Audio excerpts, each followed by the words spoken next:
Fala galerinha aí do sexto ano, tudo bem com vocês? Hoje nós vamos conhecer mais detalhes sobre a religião dos egípcios. Então, olha que bacana, vamos abrir o livro aí na página 10, que nós vamos começar a leitura, hein?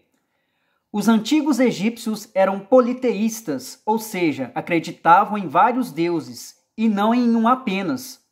Cada deus na religião egípcia possuía um poder diferenciado e uma função dentro da crença politeísta, como o deus Sete, o deus da guerra, e Ísis, a deusa protetora. Então aí está falando aí que os antigos egípcios eram politeístas e acreditavam em vários deuses.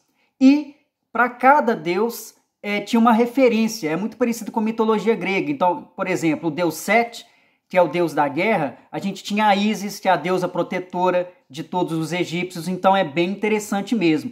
Tanto aí que na figura a gente tem aí, essa figura a gente vai falar daqui a pouquinho, que é o deus Anubis, tá? Olha só que interessante como é que era representado os deuses. Os deuses egípcios poderiam assumir a forma humana e de animal, ou ambas ao mesmo tempo. Essa característica é denominada antropozomorfismo. Como os deuses poderiam ter a forma humana, também sentimentos humanos, como amor, raiva e inveja, e poderiam ter características de alguns animais, como esperteza e sagacidade. Sagacidade é vontade, né? Demonstrando a sua força que o animal tem. Então, olha só que interessante. Os deuses eram representados na forma humana, na forma de animal, ou então misturado dos dois. Olha só o deus Anubis aí do lado. Olha só que interessante a representação dele. Metade homem, porém a cabeça dele, olha só que interessante. A cabeça dele é de animal, tá? E esses deuses também tinham sentimentos, muito parecidos com os deuses da mitologia grega, que também tinham sentimentos humanos. Outro aspecto interessante da antiga religião dos egípcios é a crença da existência de uma alma imortal. Para que a alma continuasse a existir após a morte do indivíduo, ela deveria retornar ao corpo físico regularmente. Para que isso fosse possível, era necessário, portanto, que o corpo fosse preservado. Então, os egípcios acreditavam muito na vida após a morte. E eles acreditavam que, mesmo quando alguém morria, né, um faraó morria, o corpo deveria ser bem preparado para ser enterrado, né, nas pirâmides ou para deixar no sarcófago, porque eles acreditavam que quando você prepara o corpo do faraó morto, eles acreditavam que a alma do faraó retornava para o corpo. Então, por isso que eles vão preparar bem os corpos para serem enterrados nos sarcófagos e nas pirâmides, tá? Os corpos eram preservados a partir de técnicas que envolviam conhecimentos de medicina e de química. Esses processos eram denominados mumificação ou embalsamamento. Os egípcios acreditavam que, se o corpo fosse destruído, a alma estaria condenada a vagar eternamente pelo mundo. Então, olha aí para vocês verem aí como que era preparado o processo de mumificação, tá? Então a gente está vendo aí que a gente tem um sacerdote que ele está usando a cabeça de um animal aí, ó, como se fosse representando o deus Anubis, né? Então a gente está vendo aqui, ó, que o sacerdote está ajudando aí na preparação. A gente está vendo os egípcios aí preparando os corpos, né? Limpando o corpo, preparando o corpo para ser colocado dentro do sarcófago, tá? Outra característica importante em relação à religião entre os antigos egípcios é a crença em que o espírito deveria levar consigo seus bens materiais. Assim, junto ao corpo mumificado, eram colocadas todas as riquezas dos faraós. Os camponeses eram sepultados junto com suas ferramentas de trabalho. Os sacerdotes seguiam os ensinamentos do chamado Livro dos Mortos para conduzir o processo de mumificação. Então, olha só que interessante. Para eles, eles tinham essa crença de que se você morresse, você tinha que ser enterrado com os seus pertences, com as suas coisas, tá? Então isso é muito interessante. Então, por exemplo, quando o faraó era morto, tudo que era do faraó era enterrado junto com ele. Os camponeses, quando morriam, todas as ferramentas de trabalho eram enterrados com os camponeses. Olha só que interessante. Os corpos mumificados dos faraós eram depositados em sarcófagos e colocados no interior de pirâmides com suas riquezas. Diversos artigos de luxo, como ouro, tecidos, esculturas e joias, já foram encontrados no interior dessas construções. As pirâmides representavam, então, o poder dos faraós na sociedade. Acredita-se que a pirâmide do faraó Quéops, a maior do Vale de Gizé, demorou cerca de 20 anos para ser finalizada e contou com o trabalho de milhares de trabalhadores egípcios. Esses trabalhadores eram chamados de felas e trabalhavam no plantio de alimentos durante as cheias do rio Nilo e na realização de obras como pirâmides, monumentos, templos e palácios. Então tá falando aí que os faraós eram enterrados nessas pirâmides, tá, gente? E a maior pirâmide que tem aí no Vale de Gizé, que é a Quéops, que é essa que está aí na foto, ela demorou 20 anos para ser construída, para ser finalizada. Gente, e para demorar 20 anos, vocês imaginam na quantidade de escravos, que tem o nome aí de felas, né? Imagina a quantidade de escravos que tinha que existir, que tinha que ter para construir durante 20 anos a maior pirâmide do Vale de Gizé, que é o de Quéops. Vocês imaginam a quantidade de gente para conseguir levantar todas essas pedras? E um detalhe curioso, as pirâmides, gente, elas são construídas com pedras que pesam toneladas. E a pirâmide ela é construída com uma pedra em cima da outra, tá? Não tem cimento que gruda as pedras para formar a pirâmide. É algo assim extraordinário. É como se fosse um quebra-cabeça. Então, cada bloquinho de pedra tem o mesmo tamanho e você vai montando. Aí você fica imaginando em como os egípcios tinham que ter inteligência para conseguir puxar essas pedras que pesam toneladas e colocá-las colocá-las uma em cima das outras para formar a pirâmide.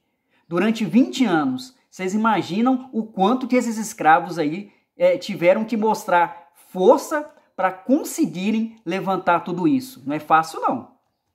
Olha que interessante, a gente está vendo as 3 pirâmides, o interior delas, tá? Então aí, ó, aqui a gente está vendo por dentro da pirâmide de Quéops. Olha ali, para vocês verem, tem até uma escadaria, né? Durante vários séculos de existência da antiga sociedade egípcia, vários deuses ganharam ou perderam popularidade.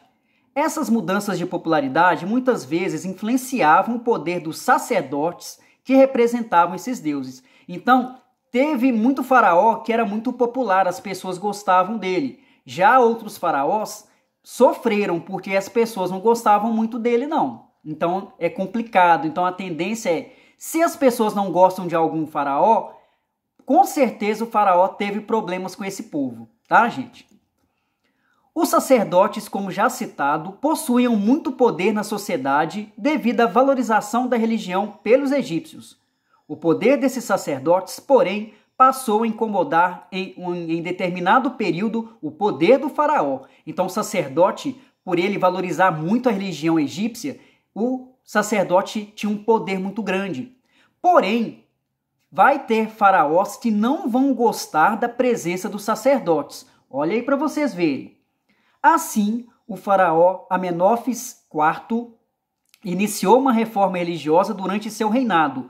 Olha o que o faraó Amenófis vai fazer, tá? Amenófis instituiu um culto monoteísta, ou seja, os egípcios deveriam crer em apenas um deus a partir de sua determinação. O deus escolhido pelo faraó foi o Atom. Olha o que o Amenófis fez para ele acabar com o poder dos sacerdotes. Ele criou uma lei que as pessoas deveriam rezar para um deus chamado Atom. Tá, gente? Então, olha só que interessante. Aqui, ó, do lado aqui, ó, a gente está vendo aqui um busto, né, que é uma estátua feita aí de Akenaton, que está lá no Museu de Cairo. A Akenaton, gente, é um outro nome que o Amenófis ele criou para mostrar o poder dele. né? Porque o faraó é uma representação de Deus. Então, olha só que interessante. Aí é um busto do Amenófis, tá? Do Amenófis.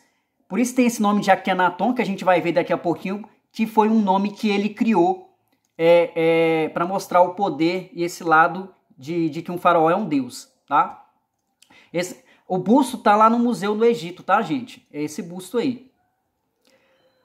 Olha aí que interessante, o Amenófis vai trocar de nome por isso. O governante chegou a modificar seu nome para Akhenaton, que significa filho ou servidor de Aton. Olha que interessante, hein? Então ele falou, ó, a partir de hoje todo mundo tem que rezar para o deus Aton. Quem não rezar será morto. Pronto, e acabou. E aí ele mudou de nome, colocou o nome de Akhenaton, que significa filho ou servidor do deus Aton. Seu objetivo com essa reforma era diminuir o poder dos sacerdotes na sociedade.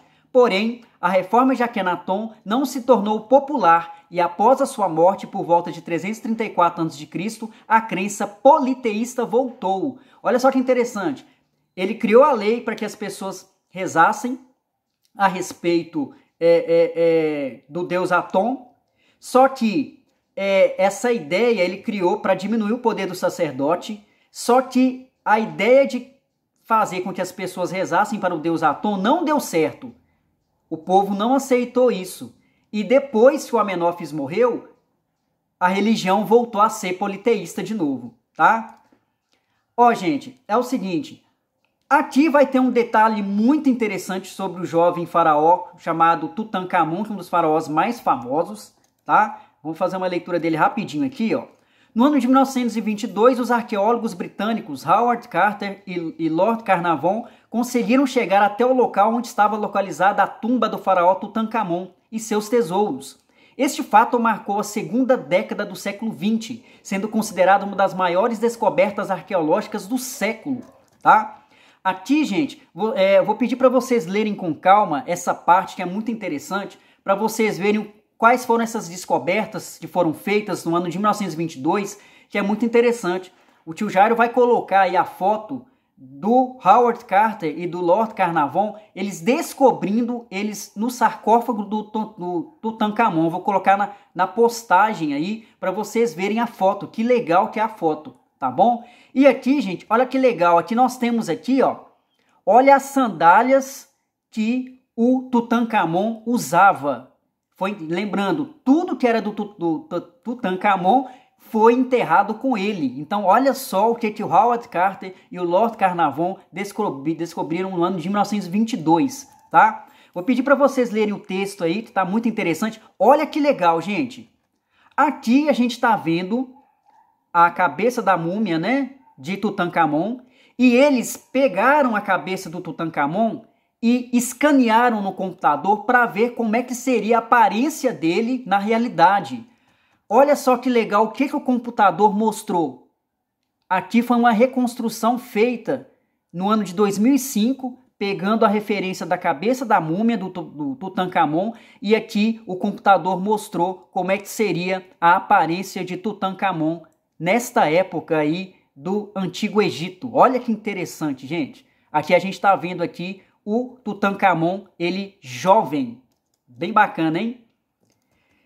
Ó, gente, e aqui, ó, vai ficar como dever de casa a questão 10, que é muito fácil, que eu quero que vocês pesquisem qualquer outra descoberta bem interessante aí sobre a antiguidade egípcia. Vocês vão procurar, né, alguma notícia que fale sobre alguma descoberta interessante da antiguidade egípcia. E aí vocês vão colocar no caderno, tá bom?